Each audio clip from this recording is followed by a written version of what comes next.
स्वामी कृष्णा परमहंस का खूब सुंदर गाथा सुने।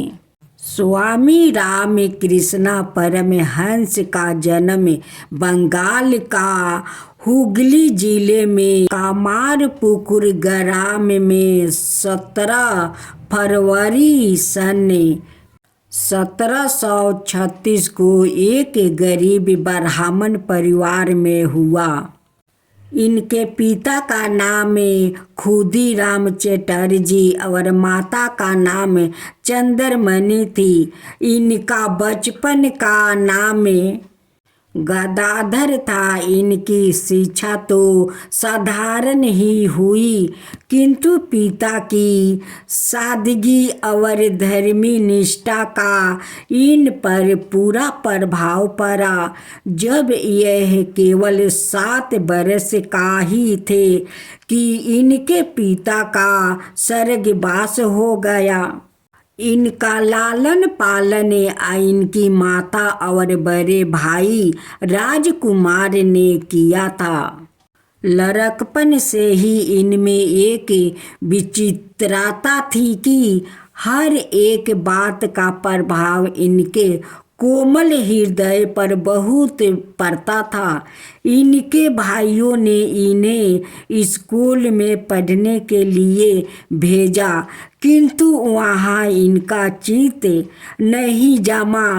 भला जिस बालक को आगे चलकर महात्मा होना था, उसका चित्त उस रूखी सूखी संसार संबंधी शिक्षा में कैसे लग सकता था। 17 बरस की अवस्था में अपने बड़े भाई का बुलाने पर या कलकत्ता चले गए और वहाँ अपने भाई का स्थान पर रानी रासमणी का दक्षिणेश्वर मंदिर में पूजा का काम करने लगे। इन्हें केवल मूर्ति का दर्शन से ही संतोष नहीं होता था, या जगजननी महाकाली का साक्षात दर्शन करना चाहते थे, या भाव में इतने तन्मनिया रहते थे कि पूजा में कोई ना कोई भूल कर जाते।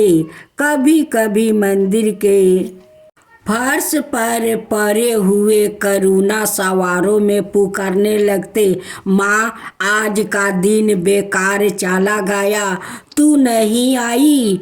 मेरे छोटे से जीवन का एक दिन या ही निकल गया। मैंने अभी तक चतवा को प्राप्त नहीं किया। इनकी साधना का विषय में कई रोचक कहानियां हैं, या माता का दर्शन का लिए अधीर होकर पास ही पचबटी नाम का जंगल में चले जाते और वहाँ धोती और योग्य पवित्र उतार कर रख देते और आंवले का एक पेड़ का नीचा बैठ कर ध्यान किया करते।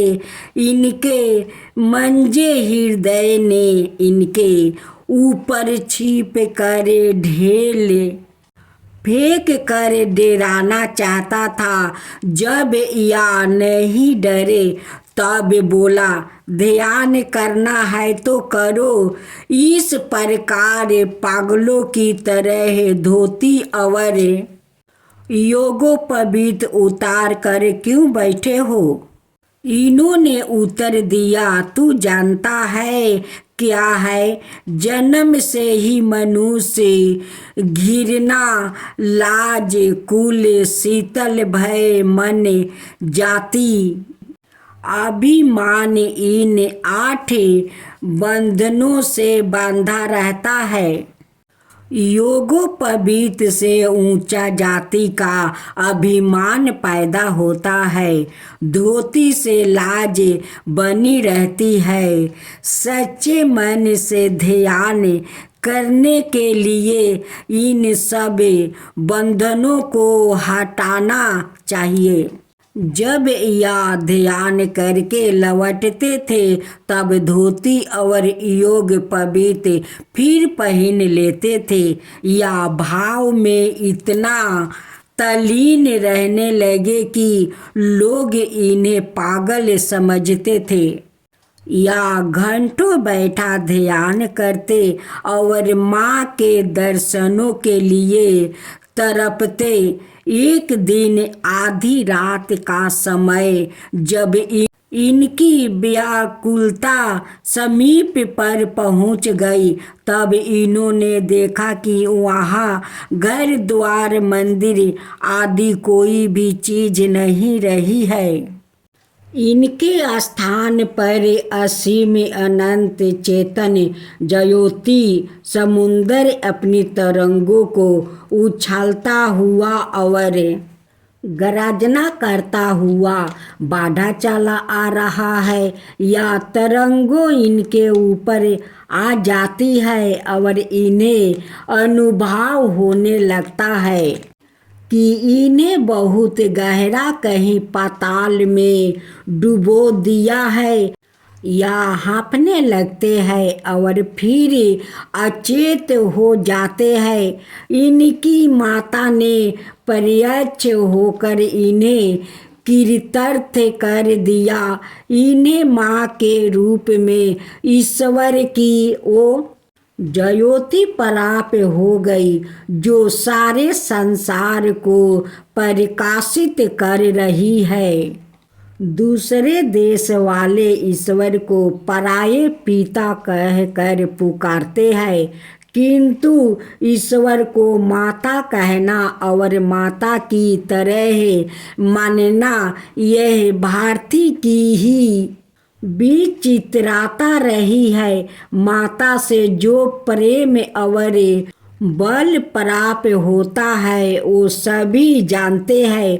स्वामी रामकृष्ण ने एक प्रश्न का उत्तर देते हुए कहा था, ईश्वर को माता कहने में मुझे अनुपम आनंद इसलिए आता है कि बच्चा औरों की अपेक्षा अपनी माँ का साथ अधिक असंतर होता है और इसी से वो अपनी माँ को औरों की अपेक्षा अधिक प्यार करता है। ईश्वर को माता कहकर पूजा और उपासना करने से पवित्र प्रेम और सात्विक शक्ति प्राप्त होती है। वास्तव में इनका हृदय बच्चों की तरह ही सरल और सीधे होती है। उस समय बंगाल में बाल विवाह की प्रथा थी। गदाधर का विवाह भी बलिया काल में हो गया था। जब इनकी पत्नी दक्षिणेश्वर आई तब या वीर रंग परमहंस हो चुके थे।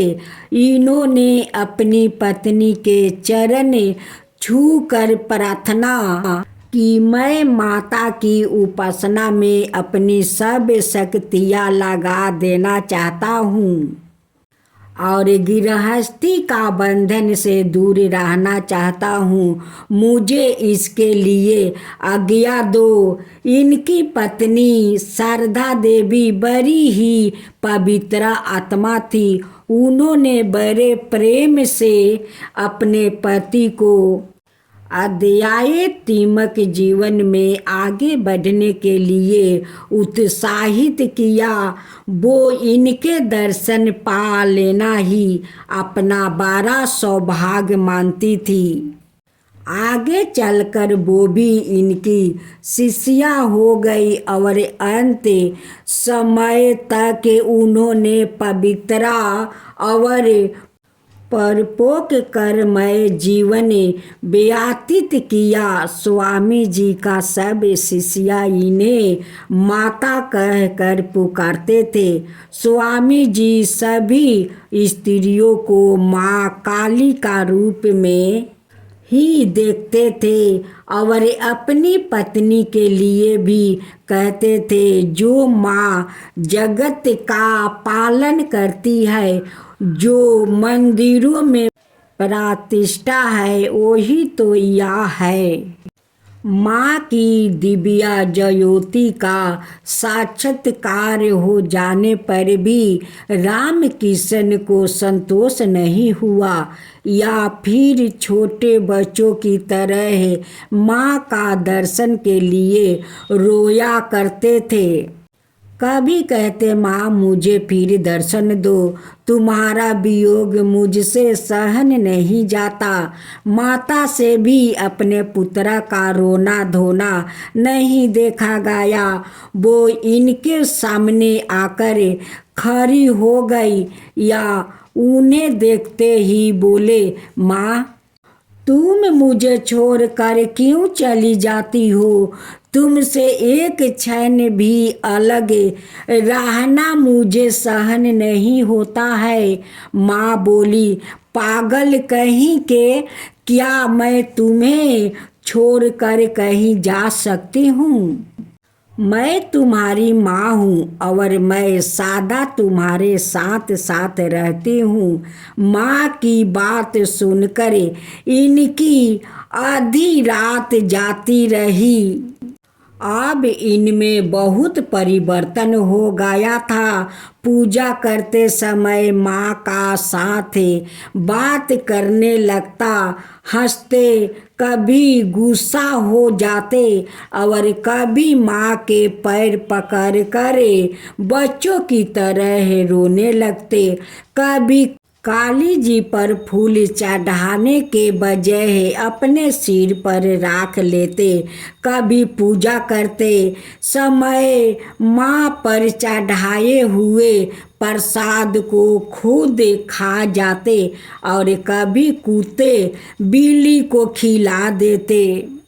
मंदिर का कर्मचारी रोज रोज ऐसा हाल होते देखकर डर गया और सोचने लगे कि कहीं देवी अपरास्त ना हो जाए।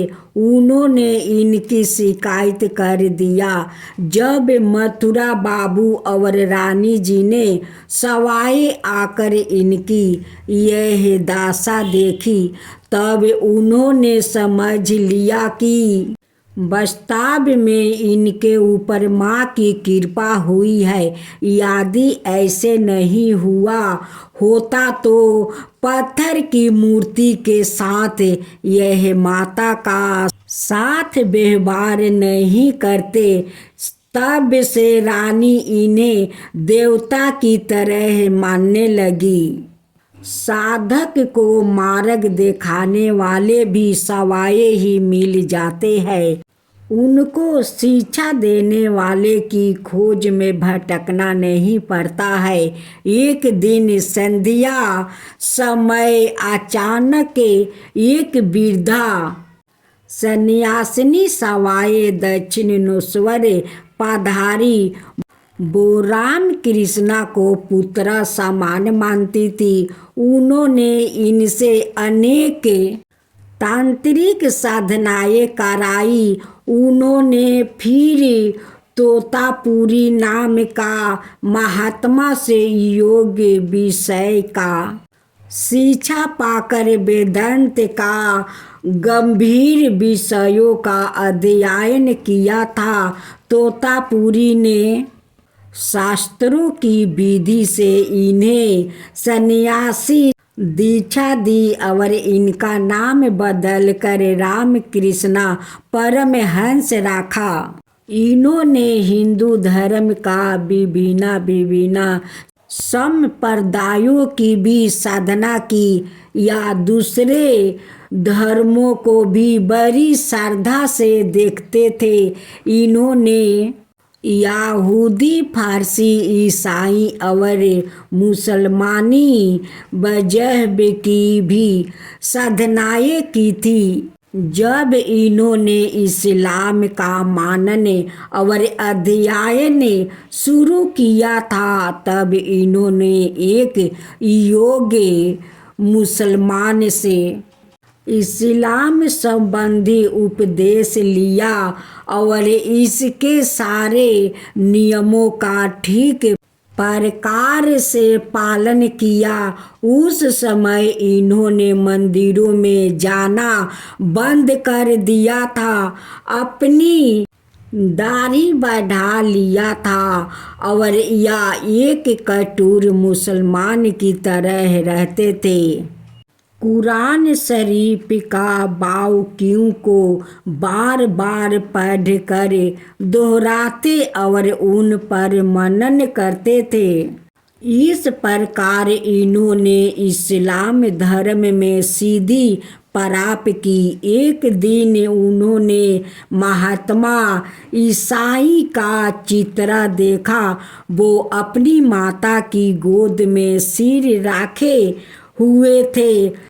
चित्रा को देखकर या माँ कहकर पुकारने लगे और इनकी समाधि लग गई। अब या ईसाई धर्म की साधना में जुट गया। इन दोनों या सच्चे ईसाई जान पड़ते थे। इन्होंने कहीं से ईसाई का चित्र लगाकर रखा था, जो अब भी नो ईश्वर का मंदिर में है, या ईसाई का ईश्वर पुत्र होने के भाव को आदर की दृष्टि से देखते थे और इनके लिए अपना सिर झुकाते थे, या दूसरों धर्म का प्रति केवल उदारता का ही भाव नहीं रखते थे, किंतु उन्हें ईश्वर तक पहुँचने का खुला मार्ग समझते थे और इसी से यह दूसरे धर्मों का नियमों का भी पालन करते थे। एक बार इनके हृदय में विचार आया कि यदि ऊंचा ब्राह्मण वंश में जन्म लेने का घमंड मन में आया तो यह एकता के भाव के लिए बड़ा हानिकारक होगा। इस दूर करने के लिए इन्होंने जनेऊ उतार कर फेंक दिया और या भंगियों की तरह सड़कों को और गंदी जगह पर झाड़ू लगाने लगे। इन्होंने एक चंडाल की गंदी झोपड़ी को भी अपने बालों से अच्छी तरह से साफ किया था। या सब लोग तर बात करते हैं, इन्हीं के अधिकार की चीज़ें है, हर एक को इनका अनुकरण नहीं करना चाहिए। इनके हृदय में प्रेम की मात्रा बहुत अधिक थी, या दूसरों को दुख की दशा में देखते ही उनका दुख दूर करने की चेष्टा करते थे। परमहंस जी का अधिकांश जीवन पराये समाधि की स्थिति में ही बीता था। जीवन का अंतिम वर्षों में इन्होंने काशी, वृंदावन, प्रयोग आदि तीर्थों की यात्रा की थी। इनकी उपदेश शैली बड़ी ही सरल और भावग्राही थी। एक छोटे से दृश्य तन में पूरी बात कह जाते थे। स्नेह, दया और सेवा का द्वार ही उन्होंने लोक के सुधार की सादा शिक्षा दी है। इनके अमृतोपम उपदेश से हजारों आदमी कृतार्थ हो गया।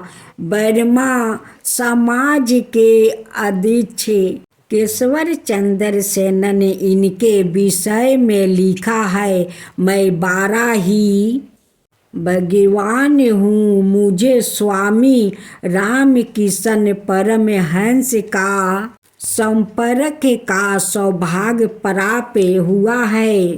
परमहंस तो ईसा और चेतन परम प्रभु की टक्कर का महात्मा है। रेंद्रनाथ जो आगे चलकर स्वामी विवेकानंद हुए, उस समय भी पास कर चुके थे और नई संभवता में पलने का कारण उनके हृदय में नास्तिकता का विचार उत्पन्न हो रहे थे।